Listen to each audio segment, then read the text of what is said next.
सनीर दैया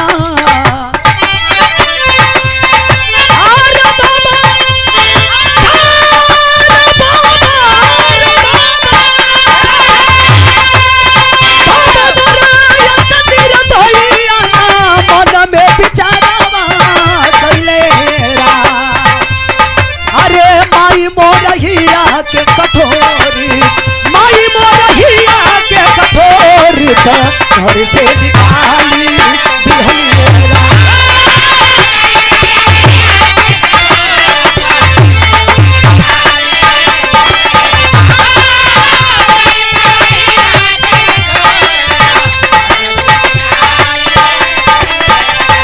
हमारी हमारी मड़ैया अरे मड़ैया मड़ैया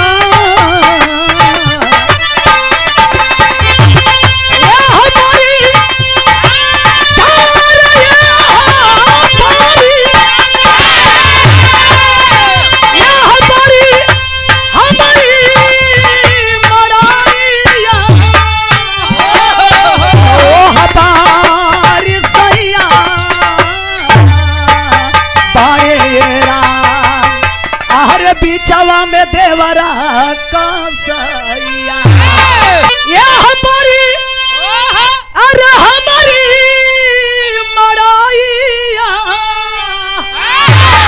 तो हमारी सैया बाड़ेरा अरे बीचवा में देवरा कसैया हम बीचवा में देवरा कसैया तो धैले कलैया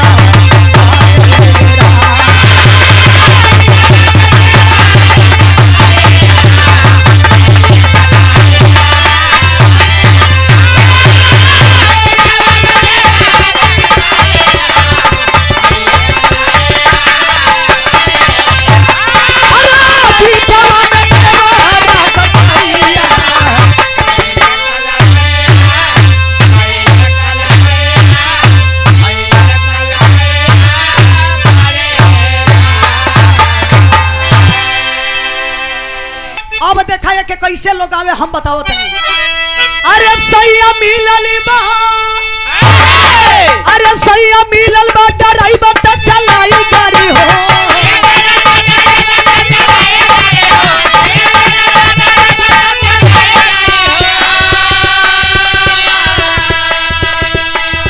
सैया मिलल बा ड्राइवर त चलाई गाड़ी हो करी दारू के पियाई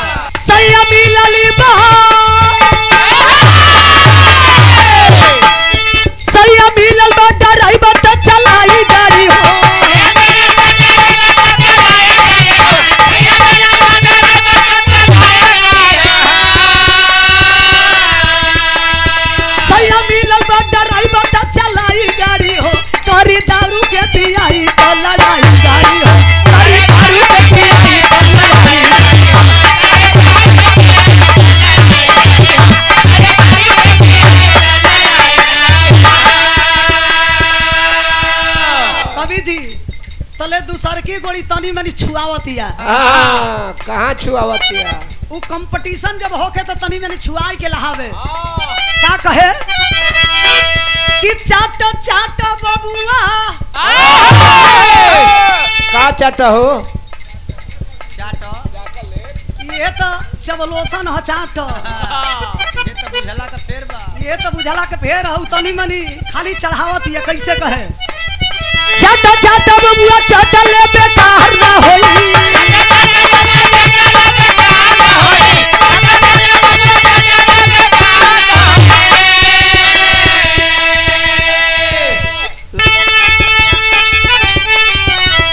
भगवान पुरुषोत्तम राम जब मां सिया को लेकर के गया में फाल्गुन नदी के किनारे जब पिंडादान करने के लिए जाते हैं तो कवि का संकेत है क्या फाल्गुन नदिया किनारे पहुंचे गाई बीतवा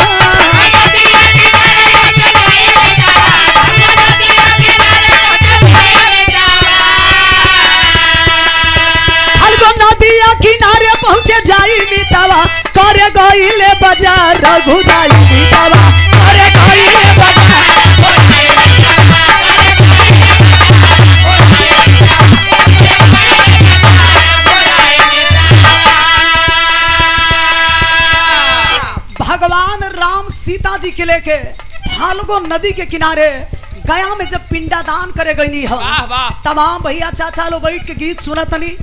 माँ सिया और पंडित जी को बैठा करके भगवान राम जब बाजार करने के लिए जाते हैं, पिंडदान के सामान खरीदने के लिए जाते हैं, तो लिखना पड़ा क्या? अरे होई गईली देरी नहीं लौटे भगवान हो,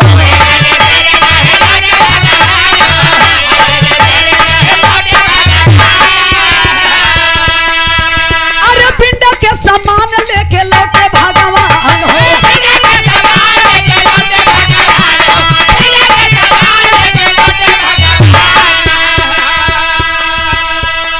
भगवान राम मार्केट करे यानी बाजार करे गई बनी। पंडित जी माई सिया बैठल बलो, धीरे धीरे 5 से जब 10 मिनट 15 मिनट बीते लगल, पंडित जी बड़ा अगुताए लगल। कह रहे जजमान, एगो तू ही हमार जजमान नहीं खू, हमके तमाम जगह जजमनिका करावे के बा। हमनी के पंडित ऐसा नहीं जा कि जब तक ले 10 दुआरी पूजा पाठ ना कराई जा केहू के बा, चाहे पंडित जी होखे, चाहे नाऊ महाराज होखे, चाहे मास्टर साहब, चाहे कौनो पवनी होखे। पंडित जी कहत कि जल्दी करो जजमान, देरी होता। सीता जी उदास बैठल बड़ी कि भगवान राम अभी अइनी ना। तो कवि जी लिखत का, अरे पिंड के समय बीतल जाला जजमान हो,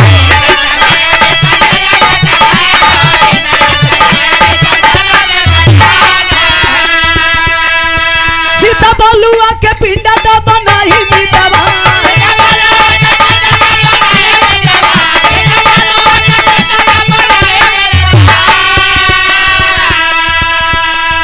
पंडित जी कहत के बेटी काहे तू परेशान बड़ू? अरे भगवान राम भले पिंडा के सामान लेके ना आईनी, बहुत देर हो गई, लेकिन एगो काम कर, भगवान पुरुषोत्तम राम नहीं खित आइल त का हो, हई बालुए के सान के ओके पिंडा बनाई के पिंडा दान कर दो। सीता जी कहत कि हम कैसे बिना प्रभु के रहते पिंडा दान कर दी। तो कवि जी लिखत का, सीता बालुआ के पिंडा दा बनाई बीतवा,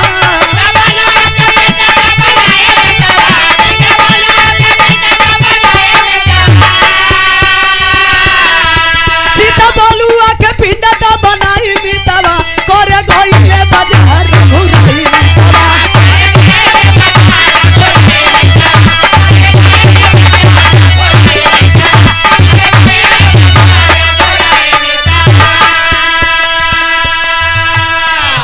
कि ना है पंडित जी, भले 10 मिनट और अपने स्वामी के इंतजार करब, लेकिन उनका बिना रहते हम पिंडा दान ना करब। पंडित जी लाख समझावत पिताजी कहत कि प्रभु के रहते हम पिंडा दान कैसे करी? बलुआ के पिंडा दा बनाई बीतवा,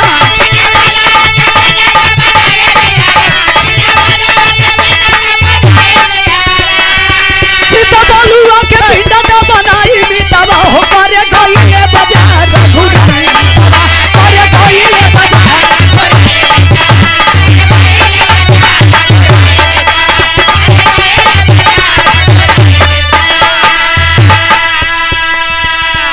कहा तड़ी सीता जी कि पंडित जी एगो मेहरारू के फर्ज होला कि बिना अपने पति के आदेश के कोनो चीज ना करे। भगवान पुरुषोत्तम राम यानी हमारे स्वामी नहीं है, हम कैसे पिंडा दान करें? लेकिन पंडित जी इतना परेशान बड़न तो कवि जी लिखत का, अरे स्वामी के न रहते हम, स्वामी के रहते कैसे करी पिंडा दान हो,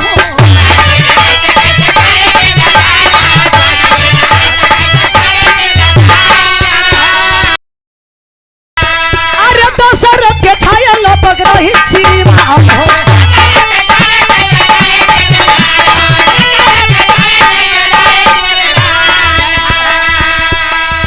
कहे पंडित देखा राजा गईले आई बीतवा,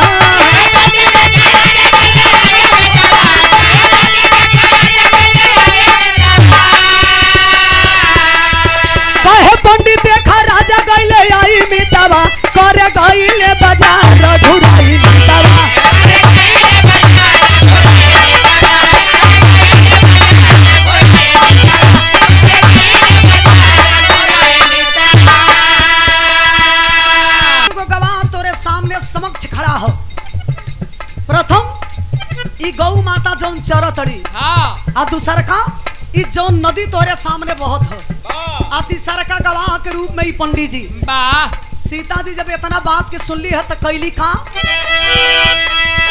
अरे गई ओ नदी तीजे बनी हम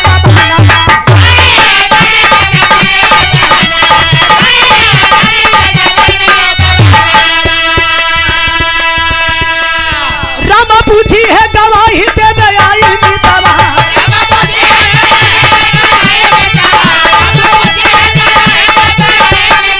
रामा पूछी है गवाही देवे आई मितवा करे गई लतवा करे गई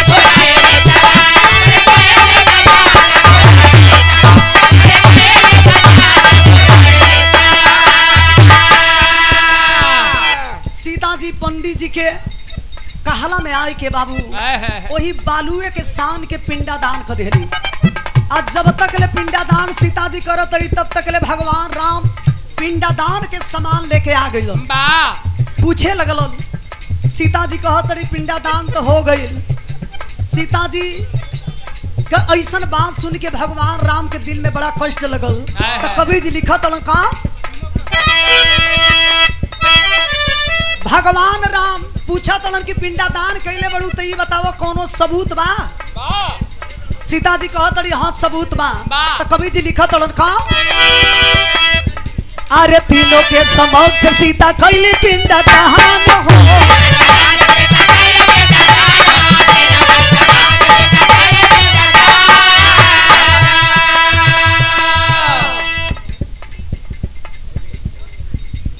इस स्वीटी मुन्नी की ओर से 50 रुपये का आशीर्वाद और आप भांजी बाड़ू रंगमंच की ओर से आपके बहुत बहुत आशीर्वाद।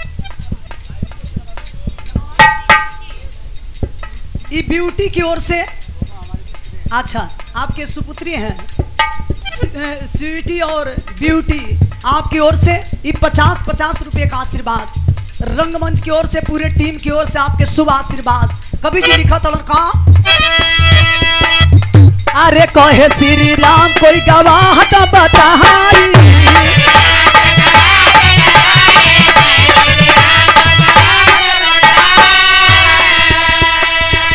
अरे तीनों से कहे सीता बतिया तो बताई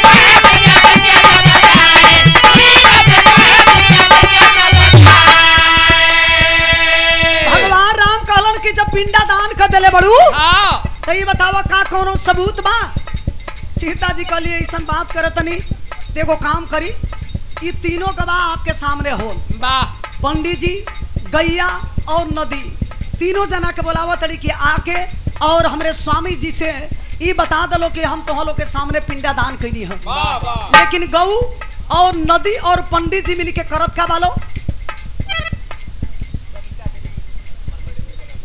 और पूजनीय बड़े भैया कृष्णानंद कुशवाहा जी के धर्म पत्नी सविता देवी जी की ओर से सादर 201 रुपये का आशीर्वाद चरण छू के प्रणाम। आशीर्वाद के प्रतीक्षा घर पे गईला के बाद बड़ा सम्मान मिलल है हमारे ओर से बहुत बहुत अभिनंदन बाप के। और अमरनाथ गुप्ता जी हमारे कृष्णा जी के परम मित्र आपके ओर से सादर 101 रुपये का आशीर्वाद बहुत बहुत प्रणाम। का लिखल कवि जी तीनों नौकर गईले देखा नी ना आई मितवा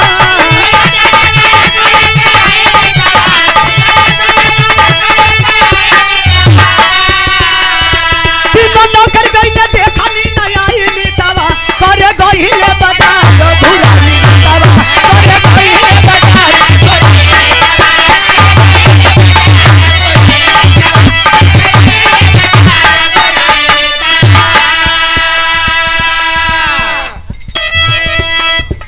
अरे नदिया के श्राप सीता देहली तब जहाई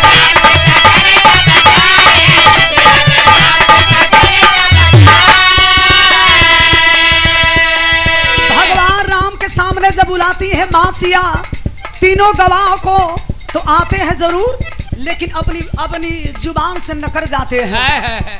हमने नहीं देखा है कि कब माँ सिया पिंडा दान की है।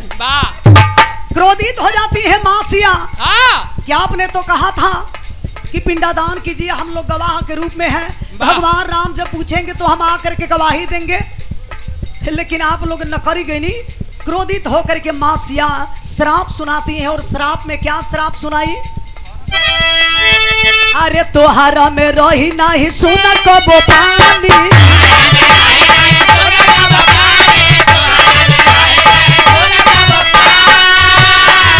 झूठा बोली का है हम के ढुठाई बीतल,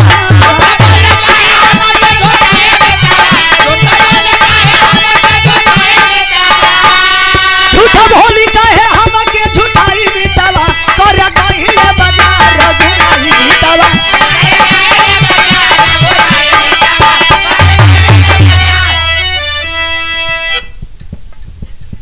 अच्छा, आपके आदेश बा हमारे गुरुजी के निर्गुण के, तो अब समय थोड़ा हमारे कम हो गई बा, खत्म होके वाला बा। अगली बार हम आपके जरूर सुना दे।